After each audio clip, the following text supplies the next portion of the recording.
Now let's look at a process-based view that we call Nozickian Libertarianism. Now, to really understand a process-based view of fairness versus an outcome-based view of fairness, the outcome-based view of fairness basically says we can look at a series of snapshots and determine whether or not things are fair or unfair. For example, suppose that we look at one point in time where I have a certain amount of money in my wallet, then we look at a later point in time when we find out that I have $5 less in my wallet, but a homeless man on the street has $5 more. Right, so the outcome-based view would say we can compare the fairness of these two snapshots, whereas the process-based view would say no. In order to determine what's fair, we have to know what happened in between. Right? How is it that those $5 traded hands? Right? So we might have, say, in the case of Nozick would say that it's perfectly fine for that transfer to have taken place if I voluntarily took the money out and I handed it to him as an act of charity, or perhaps I paid him for some sort of service. He washed my car windows or something like that. But it would be unfair in Nozick's mind if this man had just snuck his hand into my pocket and pulled those $5 out without my permission. Right? So what Nozick's point is that we really need to think about the process by which we achieve a particular outcome. That it's not the outcome itself that is fair or not, but rather the process by which it is achieved. Right? So it's not the outcome that makes something fair, it's the process that matters. Right? So Nozick would say then a fair game is one really that has fair rules. What the outcome is doesn't particularly matter if we're going to judge its fairness. The question is, did we all play by the same set of rules, and were those rules fair? Nozick says that in the economic world, there are really only two rules we have to worry about following. The first is that everything should have some kind of owner, that is, someone that has the right to use and determine how it's used. The second thing is that transfers of ownership have to be voluntary. Right, so that means that it's perfectly fine for me to give you a birthday gift as long as you're open to receiving birthday gifts. It's perfectly fine for me to buy bread from the store. Right, I have voluntarily transferred my money to the store. The store is transferring voluntarily the bread to me. Right, these are all transfers of ownership that are perfectly voluntary. What is not okay, what would not be a voluntary transfer of ownership, would be if I reached into your pocket and took out your wallet and claimed it as my own. If I did that without your permission, this is not fair, according to Nozick. Another thing that would not be fair would be for me to take my garbage and to dump it on your front lawn. Right here I'm trying to transfer ownership from me to you of something that I own.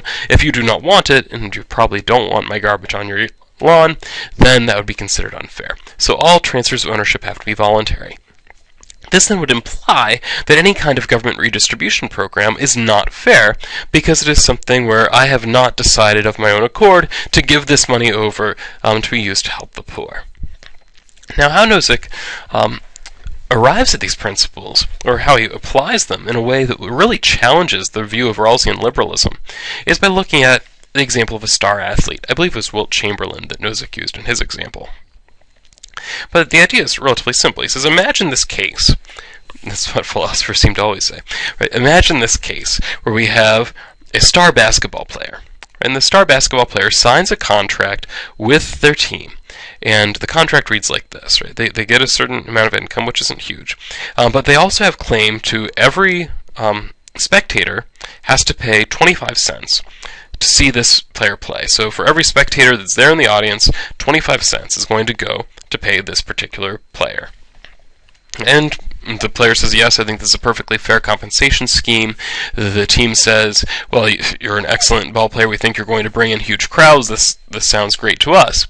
Right? So, and to make it perfectly clear to the spectator what's happening, when I go and buy a ticket as a spectator, I pay the standard ticket price, plus I have to take a quarter, right, 25 cents, and put it into a jar with this particular star athlete's name on it. Right, so I'm required to do that as I walk into the arena.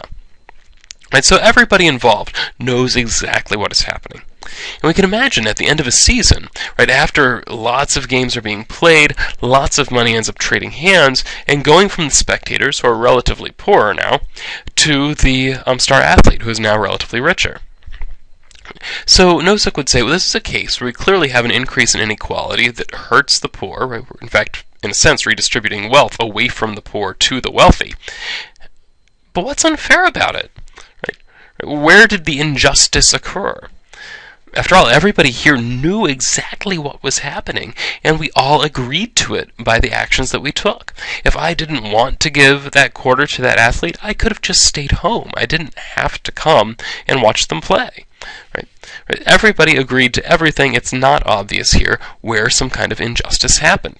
That's the point that Nozick wants to make, is that really, if we lay out a process that is fair and everyone agrees to all the steps in this process, it's very difficult then to claim that the outcome is unfair.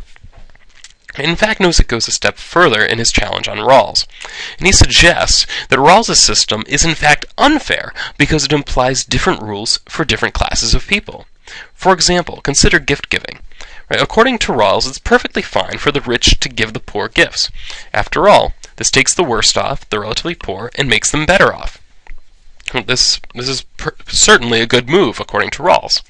On the other hand, if a poor person wanted to give a rich person a gift, this would not be allowed, because it's an increase in inequality that is making the poor worse off. According to Rawls, that is definitely unfair.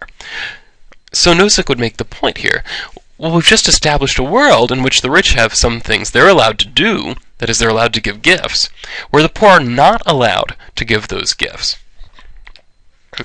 If we have different sets of rules for different people, Nozick says that's what makes things unfair.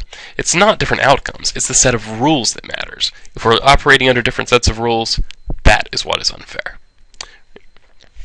Right, so here we have two different views, right? This outcome-based view that then Nozick is challenging head-on and saying, no, we shouldn't look at the outcome. What matters is the process. Have we established a set of rules that apply to everyone?